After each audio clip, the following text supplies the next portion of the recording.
Tara, himayin natin ang matinding comeback story at financials ng ACN ngayong first quarter ng 2026. Ang pinakamalaking patunay, pumalo sa massive 3.05 billion pesos ang net income nila. Grabe, di ba? Silipin natin ang kita, balance sheets, mga utang at tapusin natin sa isang mabilisang SWOT analysis. Bumenta sila ng 11.03 billion pesos. Nakabawi na sila mula sa mahinang hangin at araw noong 2025. Kumpara last year, kitang-kita yung napakalaking talon ng net income nila ngayon. Solid na solid. Sa balance sheet, sobrang tibay ng pundasyon. Kayang-kayang tabunan yung total assets yung mga liabilities nila.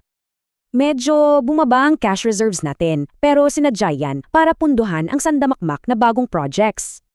Para tuloy-tuloy ang pagpapalawak, mas pinili nilang umasa sa long-term loans kesa sa mga short-term na utang.